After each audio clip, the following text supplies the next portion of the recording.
Luiz, o Doce sempre foi uma grande referência por ser um comitê de integração. E a gente percebeu que nesse processo da revisão, da elaboração da proposta de enquadramento, novamente isso foi refletido, porque no contrato vocês permitiram também os planos dos comitês estaduais, né? Explica pra gente como é que foi esse processo de contemplar também os comitês afluentes.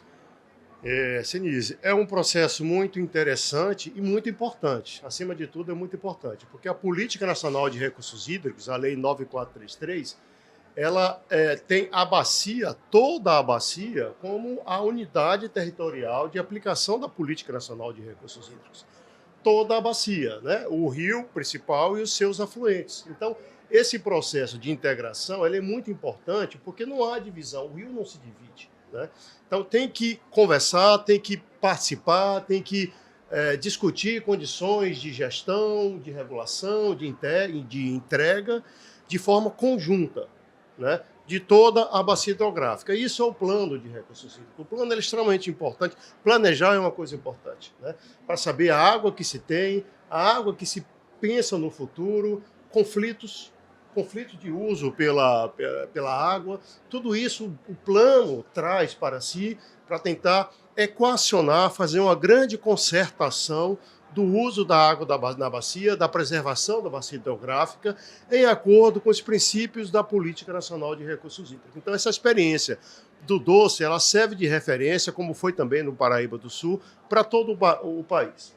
Para todas as bacias hidrográficas, a importância de se fazer um processo integrado, de elaborar um plano de recursos hídricos ou de rever, como foi o caso do Doce, o plano de recursos hídricos com o comitê de toda a bacia e os comitês das bacias afluentes. Luiz, algo que chamou muita atenção, que foi muito interessante, benéfico para o comitê, para o processo, foi a implantação do MOP preliminar. Explica para a gente o que é o MOP e o próximo passo agora para ter um MOP funcionando dentro do plano.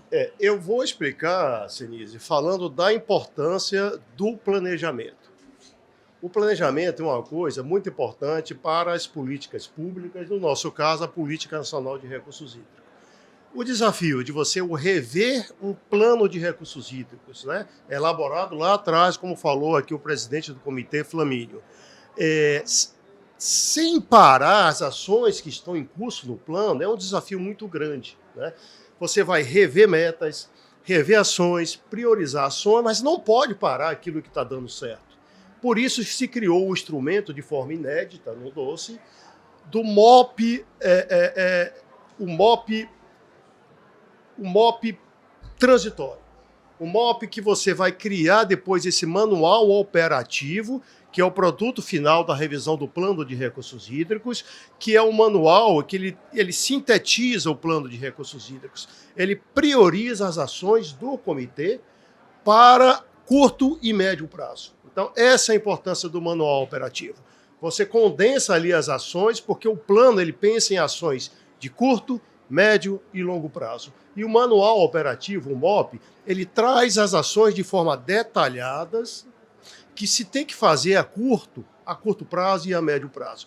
E esse MOP transitório que foi feito lá atrás foi para não parar as ações que já vinham em curso na Bacia do Doce. É aquilo que a gente chama botar o carro em movimento, trocar a roda com o carro em movimento. Então, essa é a experiência do Doce. Nós nordestinos temos uma expressão de onde se tira e não se repõe, há de faltar. O que se tem pensado na Bacia do Doce com relação ao reuso da água?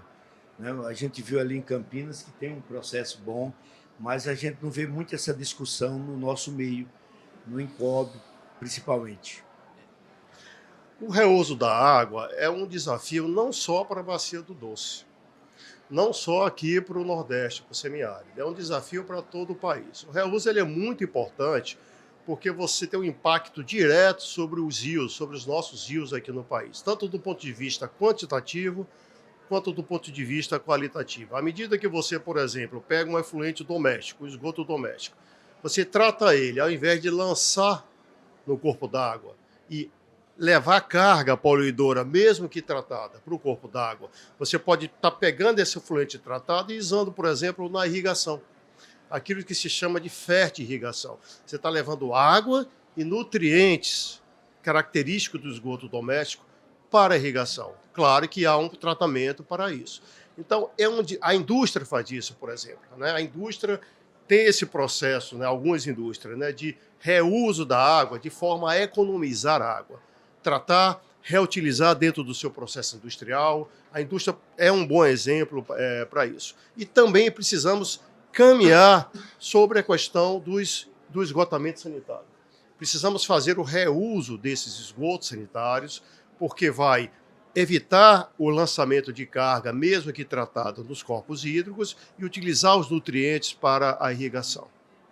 Eu só queria complementar, né, porque na bacia do Doce, né, nós temos aí o maior parque siderúrgico da América Latina, um dos principais, maiores parques minerários do Brasil também, mas, em particularmente, a siderurgia hoje, a nível ali da bacia do Piracicaba, ela já reusa mais ou menos 75% da água que recircula em suas plantas. Então, é um número significativo.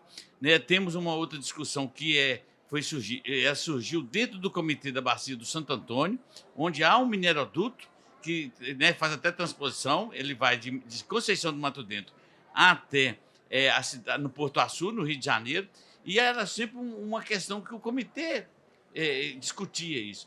Então, já há uma discussão, já tem até um pré-acordo assinado, em que essa água vai ser reusada na própria planta do Porto Açu, e 30% desse contingente vai para São João da Barra, que tem problemas de abastecimento público de água. Então, já há uma celebração de um protocolo de intenções nesse sentido. Então, a questão do reuso, eu acho que cada dia mais ele se torna, né, essencial, não só no Comitê do Doce, né, mas em todos os comitês. E essa eu acho que tem que ser a lógica da coisa. A gente precisa encerrar, Luiz e Flamínio, o tempo aqui é bem objetivo, mas eu queria duas considerações por parte de vocês. Primeiro, o Luiz falar sobre os próximos passos para a gente concluir todo esse processo, que é o Conselho Nacional, o Conselho Estadual, a questão do enquadramento e do plano de bacia, e o Flamínio com relação ao repactamento. É inevitável a gente não passar por aqui e falar do episódio de 2015, né, da lama que invadiu o Doce, e em que o plano pode contribuir nesse processo de repactuação. Então, deixa eu completar. Então, depois eu jogo para o Luiz. Então, é o seguinte, a questão da repactuação hoje é vou falar com você, está presente, ela vai acontecer essa repactuação, inclusive ela é coordenada pelo Conselho Nacional de Justiça e agora no 6º Tribunal Regional Federal em Belo Horizonte. Então, está assentado todos os atores, né, deixando bem claro que no TETAC, o CBH-12 ele foi contemplado com uma cadeira no CIF, e a gente participa de outras 4 câmaras técnicas, né, dentro da estrutura.